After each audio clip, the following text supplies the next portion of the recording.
What is going on, guys? The Inside the Booth podcast, and today we have our weekly picks. We're back at it. Went 10-4 last week, looking for another great week. Still looking for our, perfect record, perfect week. We haven't gotten it yet. We have a few weeks to get it done, but let's get right into it. We started off, but before we do, don't forget to like, subscribe to the channel. Obviously, like I said, very good week last week, but let's get right into it. We start with the Jets. Coming into Foxborough, Drake May has been the best quarterback in fantasy, but we're not talking fantasy, but he has also been, he's led the best team in my opinion. The Patriots have been the best team, in my opinion, in the AFC. So we're going to take the Patriots. I think the Jets, they've played some better football as of late. They're up to 2-8 now. Obviously, they're hoping to have a high draft pick with all the trades, but I think they can maybe keep this game close. I feel like sometimes these two teams really do play each other close. Going to take the Texans to move to 5-5 on the season. The Tennessee Titans are most likely going to have the first overall pick again, in my opinion. I don't know where I could really find a win for the Tennessee Titans. So give me C.J. Stroud winning this one. Bengals against Steelers. This one, I'm going to take the Steelers in this one. I know the Bengals, I believe, beat him last time in that, good game with Joe Flacco and Aaron Rodgers. Aaron Rodgers going to get revenge after a rough week last week against the Chargers. Chargers taking on the Jags. A lot of injuries for the Jaguars, right? It's really the Parker Washington show at the wide receiver position. Obviously, Travis Hunter, knee injury, major blow. Give me the Chargers in this one. We kind of have like a diagonal kind of picks this week so far with how things have been going. Now we get another divisional game. So far, we've picked home away. This one, it's gonna be a very solid game. I feel like, two solid teams. I feel like, the Chiefs, you could say what you want, but they are still the Chiefs. They still have some weapons. And the Broncos are coming off a mini bye week. Chiefs are coming off a full bye week, as you can see with the beds, with one being red and one being black. Chiefs, man, I'm gonna have them win this week. I do. I think I think it'll be a close divisional matchup. And I think you look at the AFC West: 8-3 Chargers, 8-3 Broncos. Give me the Chiefs to move to 6-4 on the season, 2-1 against their division. Now we get the Ravens taking on the Browns, and I feel like the main storyline with the Ravens is that they might have a chance. They might have a chance to win enough games. They have one of the easier schedules remaining in the NFL, I think. I think they take on the Browns, and then the following week they take on the New York Jets. So, assuming Lamar Jackson is good to go, I saw a tweet that I think he had some sort of hiccup of an injury. I don't think it's major. But I'm going to take the Ravens to continue their winning ways against the Browns. The Browns got to start Shedeur. Listen, am I high on Shedeur Sanders as an NFL quarterback? No. But what we have seen out of Dylan Gabriel, man, it is not good. It is not good. He is just tossing it to anybody. He thinks every single player on the field has a Browns jersey with how he throws the football. Going to get into the middle. We got a game in Spain. Dolphins taking on the Commanders. The Dolphins are 3-7 on the season. I don't know why, but ever since they fired the GM, they kind of have a little bit of juice now, I feel like. The Commanders had some changes, right? Dan Quinn has taken over play calling for the defense, so he is the defensive coordinator, but he's obviously the head coach. And, if there is one thing when Dan Quinn does play, not play, but he does coach the more defensive side, they do look like a pretty good unit. And, Tua Tagovailoa is a guy that I'm not, very high on in these type of games. But, international game, I'm going to take the Dolphins in this one to move to 4-7 on the season. And the Washington Commanders to lose in this one and fall to 3-8. This one is probably one of my favorite ones to pick, outside a few other ones on the right side.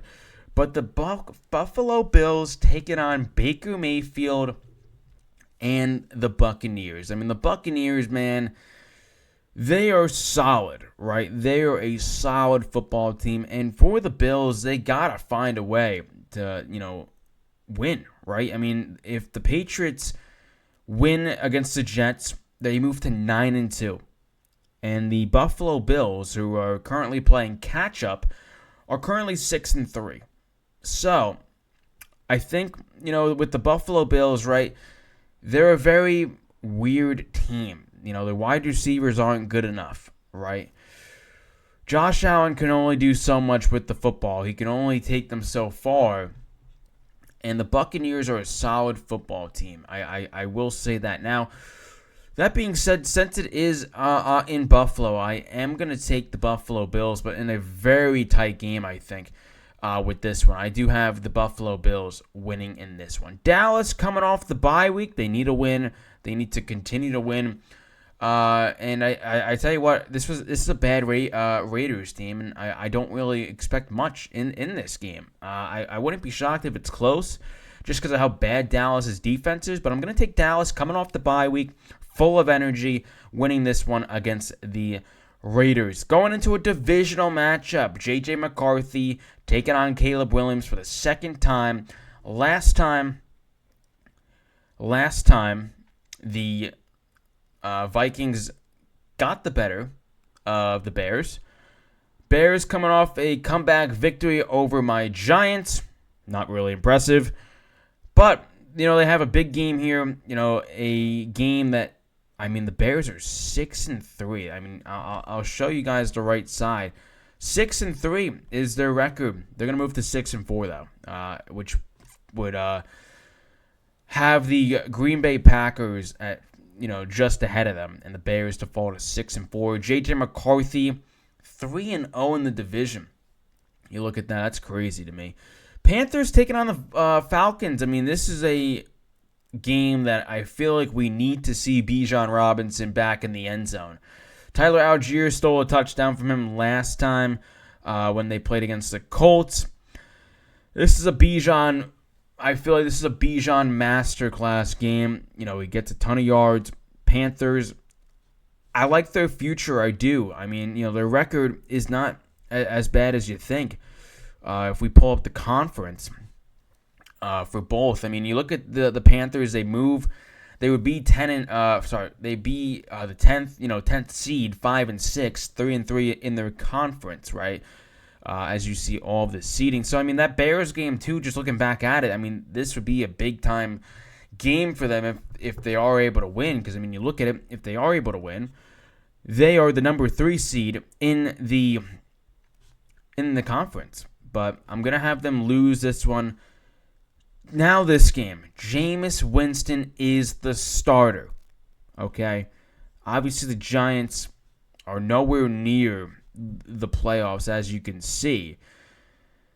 This Green Bay Packers team, I tell you what,